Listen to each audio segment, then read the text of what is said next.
好，嚟到啲鄉郊地方，啱啱搭完呢架車過嚟，到呢個叫做日光呢個金市站。呢個站就好鄉下，鄉下到咧連扶手電梯啊、行人電梯都冇，係嘛？咁唯有搬行李啦。大家好，我係力高，今集係麗木園之旅第2日，我哋要轉場啦。大概朝早10點鐘由宇都宮出發，喺金市站探完個地道拉麵同餃子之後，行大概10分鐘，我哋嚟到下金市站轉鐵路。好多人嚟呢度都會搭嗰架好出名嘅舊式蒸汽火車去鬼路村溫泉。不過今次唔係介紹呢條鐵路，一嚟我哋喺靜岡縣坐過類似嘅蒸汽火車，二來我實在唔想再挑戰喺車廂裏邊售賣鐵路玩具嘅歐巴桑，佢嗰種熱情到爆嘅玩具推銷術，想知有幾熱情，麻煩去睇翻我喺靜岡縣旅行嘅影片。就係咁，今次我哋選擇直接跳過呢個環節，我哋由下金市站坐鐵路去到埋喺地下陰森恐怖嘅湯西村溫泉站之後，再坐30分鐘巴士到咗呢個充滿歷史感嘅平家之里溫泉旅館，入住3日2夜，前後用咗2個幾鐘頭。點解咁轉折要入到咁偏遠嘅溫泉鄉呢？當然唔係浸溫泉咁簡單啦。想知嘅話就繼續睇落去啦。入門口好簡單，廁所睇唔到嘅，開燈先。廁所 OK， 跟住呢度正常啊，洗手盆有雪櫃，呢邊都有個浴缸浸下。當然我哋唔會浸啦，去浴場浸啦。好，呢度一眼睇晒綠貼都冇。好，跟住有個叮當櫃，睇下嗰個好勁，出邊。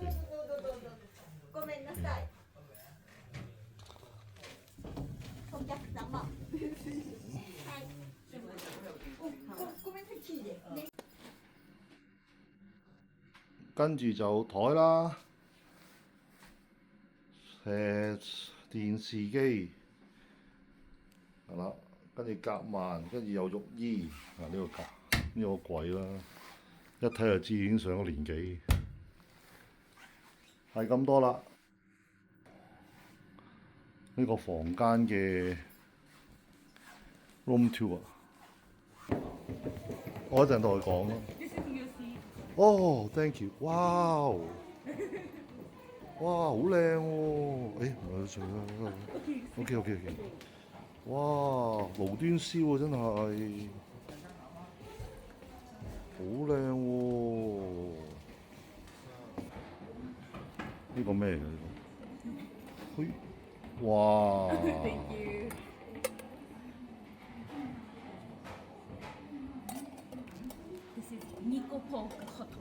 ！hot pot 係 hot pot 係。This is ishamera. This is the duck meat and chicken seasoned sansho pepper and miso paste. And this is rice ball. 係 Mochi. 係 This is seasoned miso. This is taro. 係 Peel skin. OK。 And this yellow miso. 係 Dip. 係 And last, this is iwana fish. So salty. OK Excess salt. OK And OK to 10 to 15 minutes Okay. bake. OK This is OK please do this. OK Thank you If you do order drink, please use this QR OK code. QR code Thank you very much. Thank you very much. Your English really good. Thank you very much. Thank you. 哇，係啦，殺雞嚟嘅啦。Thank you。熱清酒係咯，熱殺雞嚟嘅。幾大碌？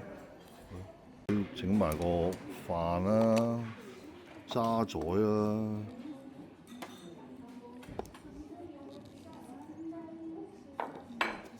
同埋個麵豉湯啦嗱，哇好正！仲有嗌咗杯生啤啦，同埋呢個竹筒清酒啊，一陣間夠熱咧就斟嚟飲下先。呢個竹筒酒啊，呢個煙啊，熱嘅喎。呢個應該係殺雞嚟嘅，佢咁樣擺翻落去興住。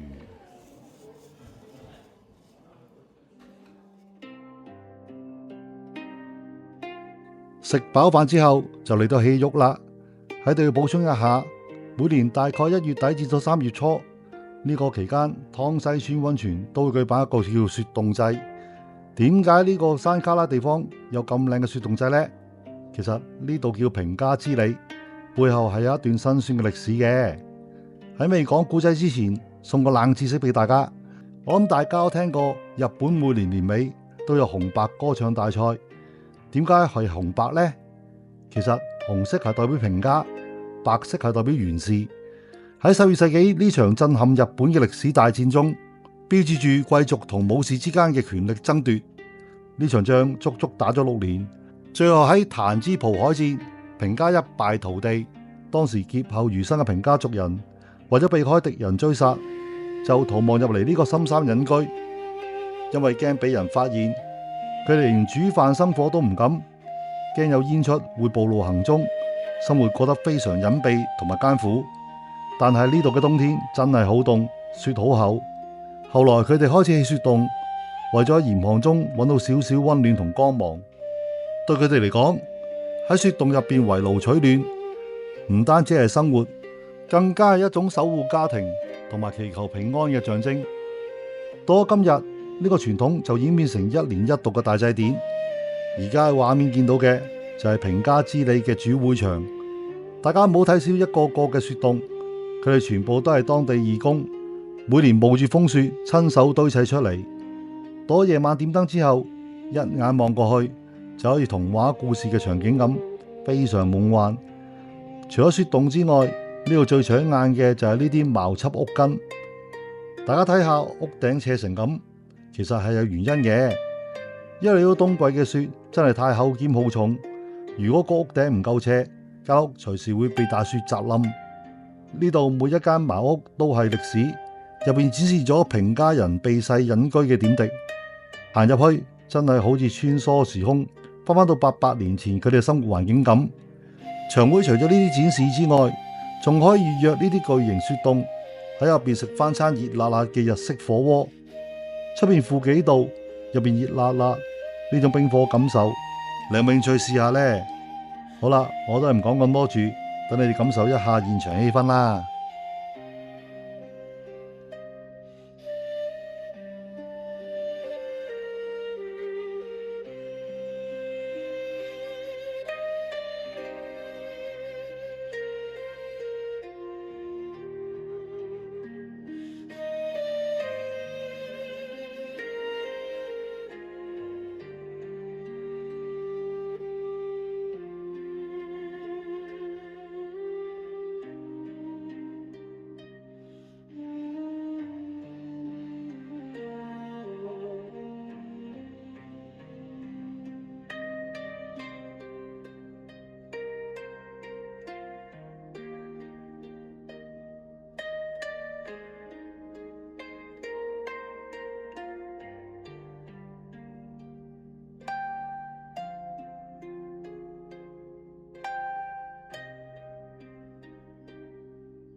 The next morning. 好，早餐時間，睇下咩嚟嘅先。呢個呢？哇，湯啊！早晨啊，天氣非常之好啊！我哋而家就出發去呢個 Slow Park，呢個溫泉酒店呢，肯車我哋去啊，係啊，非常之好啊，好舒服而家天氣，我諗2度到啦，但係有陽光咯，好舒服，好靚。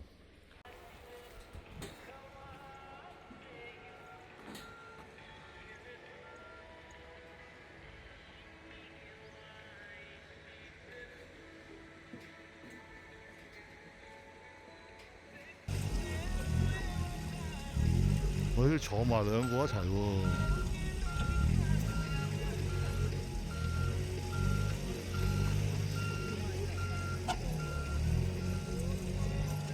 上落嚟啦，上落嚟啦，上落嚟。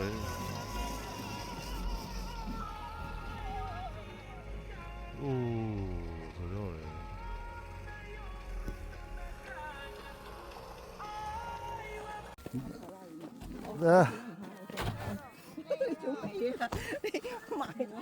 個雪兜有咩用咧？就嚟裝袋啊，拉住行，唔使孭。呢個場除咗有雪兜玩之外咧，咁另外你可以做咩咧？喺度嗱，擒雪山啦，跟住喺度堆雪人啦。嗱，幾多小朋友堆雪人？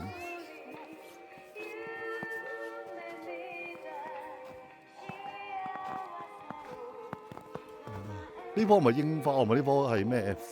紅葉枯咗，成個場就係咁樣樣，好好陽光。我哋喺嗰邊畫完呢個雪兜之後，又過咗呢邊。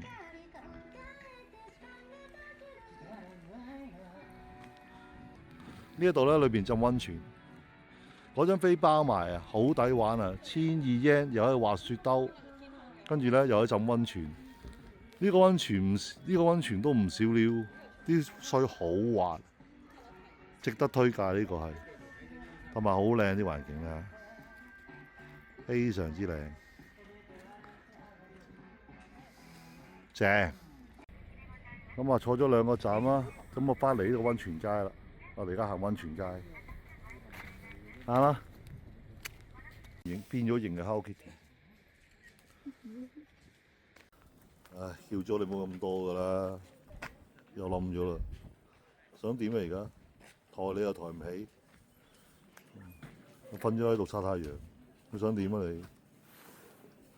我哋食呢間食晏晝，燒鹿肉。呢個老扒定食啦，牛扒定食啦，同埋呢個生薑燒嘅。好，另外就嗌咗呢個鹿肉嘅刺身，係啦。埋邊嗰度咧，全部都係榻榻米嚟嘅。今晚就有張台咧係可以坐凳，非常之好。如果唔係點算？我呢個豚肉生燒定食耶！你呢個係牛肉。你呢個係鹿肉，頭先啊聲聲咧就話咧呢嚿鹿加啲葱，跟住加啲醬，跟住咧又點啲豉油，跟住就拍咗佢。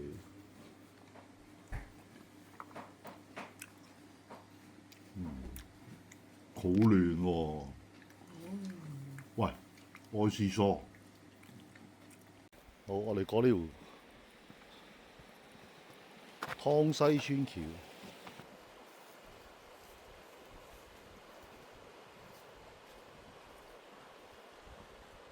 好鬼靚啊！真係。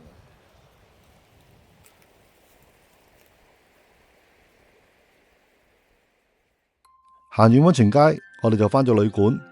浸下溫泉休息下，享受下呢間旅館嘅設施，食埋豐富嘅晚餐之後，亦都係今次旅程嘅另一個戲肉。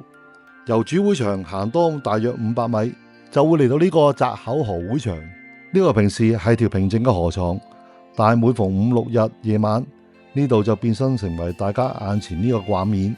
沿住條河放咗800幾個迷你雪洞，因為呢度要封路點火，加上人手有限，所以係限時供應，一個禮拜淨係開5、6日晚。頭先我同大家講過平家先人隱居深山嘅辛酸，當你了解到呢段歷史之後，再企喺呢一度，感覺就唔同晒。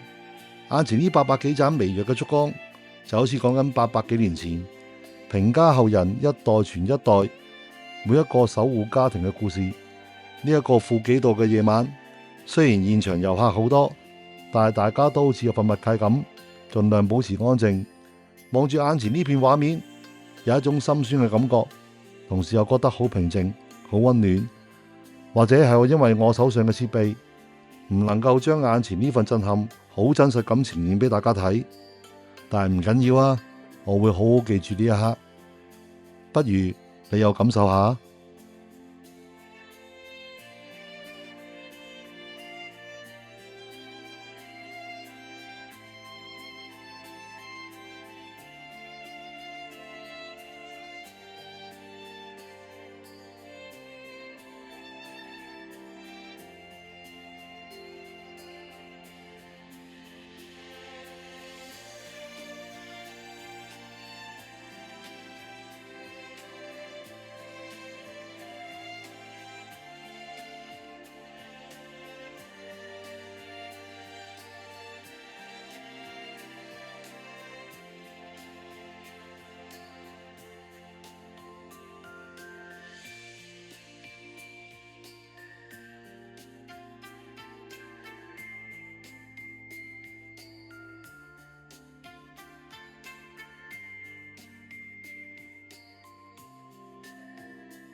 我哋坐架旅館車到嚟呢個巴士站，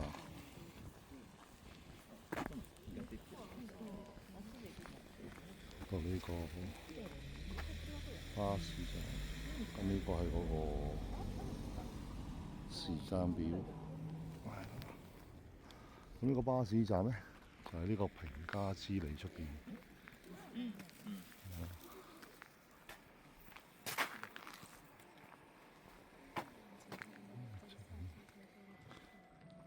排隊啦，等上車。咁呢架車呢，一直可以去到呢個鬼路村溫泉。呢度洗手間添，唔使驚要去廁所。好啦，今次湯西村溫泉之旅就要喺度完結啦。但係我麗木園嘅旅程仲未完㗎。下一集我哋會由深山返去城市方向。首先會去鬼路村溫泉行下街，睇下呢個人稱荒廢咗嘅溫泉有幾熱鬧，仲會帶大家去一個非常神秘嘅地方，位於宇都宮嘅大谷資料館。聽講嗰度好似地下神殿咁壯觀，當然有好多故仔講啦。照舊，今集我所去過嘅地點、旅館同餐廳資料，我已經幫大家執好晒，全部放晒喺資訊欄。如果你中意我嘅分享嘅話，記得俾個 like 同埋訂閱我呢個 channel 支持下。我係力高，我哋下個禮拜再見。拜拜。